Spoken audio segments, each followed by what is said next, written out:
जूनागढ़ महानगरपालिका द्वारा आगामी तारीख 17 जुलाई 2026 महानगरपालिकाना वोर्ड नंबर पहली वोर्ड नंबर 8 ना दिव्यांग लोको माटे दिव्यांग साधन सहाय एसेसमेंट केम्प अने दिव्यांग यूडीआईडी केम्पનું आयोजन કરવામાં આવેલ છે। આજરોજ જૂનાગઢ મહાનગરપાલિકા કમિશનર પ્રભાવ જોશી દ્વારા પત્રકારો સમક્ષ આ અંગે વધુ વિગત આપી જણાવ્યું હતું કે ભારત સરકારની એલિમ્કો કંપની અને મહાનગર જૂનાગઢ દ્વારા શહેરી વિસ્તારના લોકો માટે આ કેમ્પ રાખવામાં આવેલ છે। આ કેમ્પમાં ભાગ લેવા ઈચ્છતા લોકોએ મહાનગરપાલિકાની આરોગ્ય શાખાનો સંપર્ક કરવો।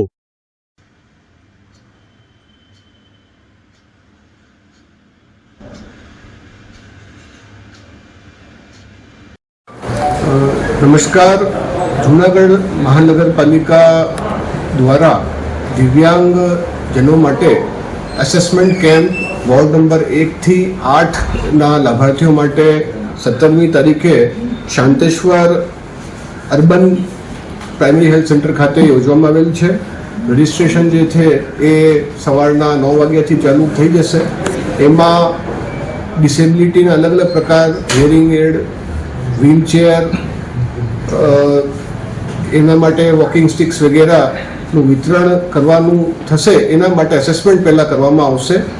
આપ સૌ થકી હું એ જ પ્રાર્થના કરું છું કે જરૂરિયાતમંદ દિવ્યાંગજન જે હોય વોર્ડ નંબર 1 થી 8માં જે નિવાસ કરતા હોય એ શાંતેશ્વર યુપીએચસીમાં પધારી પોતાનું અસેસમેન્ટ કરાવી લે। ભારત સરકારની અલિમ્કો સંસ્થાની સાથે આ કામગીરી કરવામાં આવી રહી છે અને પહેલાં અસેસમેન્ટ એટલે બધું માપણી વગેરે કરી ટૂંક સમયમાં પછી મોટરાઇઝ ટ્રાયસાઇકલ હોય, વોકિંગ સ્ટિક હોય, વ્હીલચેર હોય જેવા સાધનોનું વિતરણ કરવામાં આવશે। ધન્યવાદ સાહેબ। આ કેમ્પ જે છે એમાં બધી યોજનાઓનો લાભ એક જ છત્રમાં મળી જશે, જેમ કે બસ પાસ યોજના, સંત સુરદાસ યોજના, આયુષ્માન ભારત કાર્ડ, આવકનો દાખલા, યુડીઆઈડી કાર્ડ જેવી તમામ દિવ્યાંગલક્ષી જે યોજનાઓ છે એનું લાભ ત્યાં મળી જશે। સ્ટેટ ને સેન્ટરની યોજનાઓ ઉપરાંત એ લોકોને જે એના રિઝર્વેશનના લાભ જે છે ઈ આ નોંધણી લીધે મળે કે ઈ અલગથી હોય?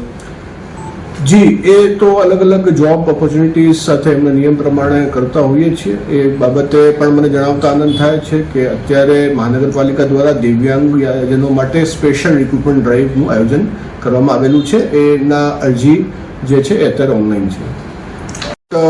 જે અમારા લાભાર્થીઓ છે એ વોર્ડ નંબર 1 થી 8નું છે। બીજા વોર્ડ માટે પણ ટૂંક સમયમાં આવા જ કેમ્પોનું આયોજન કરવામાં આવશે। જૂનાગઢમાં વાઘેશ્વરી મંદિર નજીક 2 દિવસ પહેલા એક આધેડની હત્યાનો બનાવ બન્યો હતો। આ હત્યામાં સંડોવાયેલા 3 આરોપીને પોલીસે ધરપકડ કરી લીધેલ છે અને આરોપીને વધુ તપાસ માટે કોર્ટમાં રજૂ કરી રિમાન્ડની માંગણી કરેલ। આ અંગે ડીવાયએસપી શ્રીએ પત્રકારો સમક્ષ વધુ વિગત આપી હતી।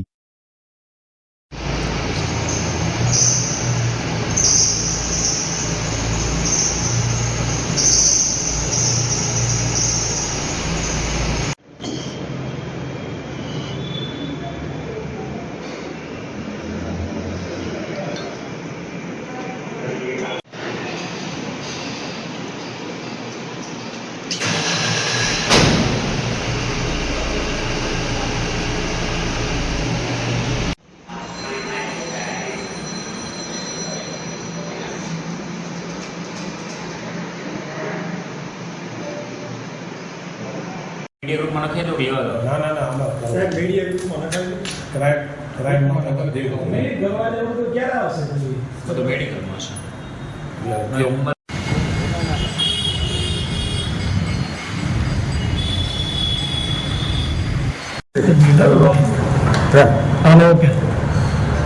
ભવનાથ પોલીસ સ્ટેશનમાં બનેલા હત્યાના બનાવ બાબતે જે મૃતક ભરતભાઈ મકવાણાને શરીરે ઈજા પહોંચાડી તેમના એ ગુનાના આરોપી અશોક દેવસીભાઈ બગડા, અશોક પુંજાભાઈ પરમાર તથા અતુલ રમણભાઈ મેર આ ત્રણેયની છે ભવનાથ પોલીસ દ્વારા ધરપકડ કરવામાં આવેલી છે તથા તપાસના કામે જરૂરી પુરાવા એફએસએલને સાથે રાખી જરૂરી પુરાવા મેળવવા માટેની તજવીજ હાથ ધરવામાં આવેલી છે અને આ આરોપીના નામદાર કોર્ટમાં રિમાન્ડ માટેની તજવીજ હાથ ધરેલ છે।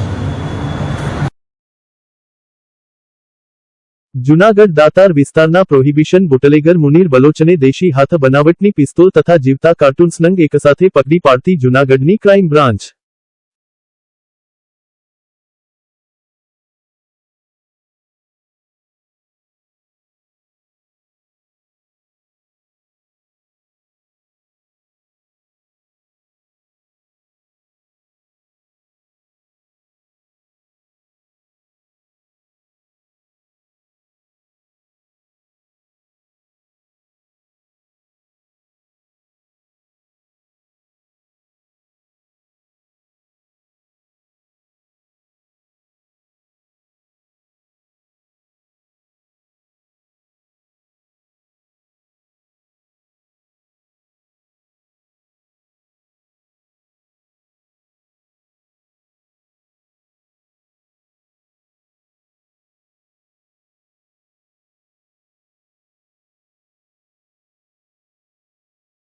જૂનાગઢ જિલ્લાના હર્ષદનગર વિસ્તારમાંથી લક્ષ્મી પ્રોવિઝન સ્ટોર વાળી ગલીમાં આવેલા રહેણાંકના મકાનમાં જુગાર રમતા કુલ 7 ઈસમોને રોકડા 20,570 રૂપિયા તથા અન્ય મુદ્દામાલ મળી કુલ 1,70,570 રૂપિયાના મુદ્દામાલ સાથે જુગારનો અખાડો પકડી પાડતી જૂનાગઢની ક્રાઇમ બ્રાન્ચ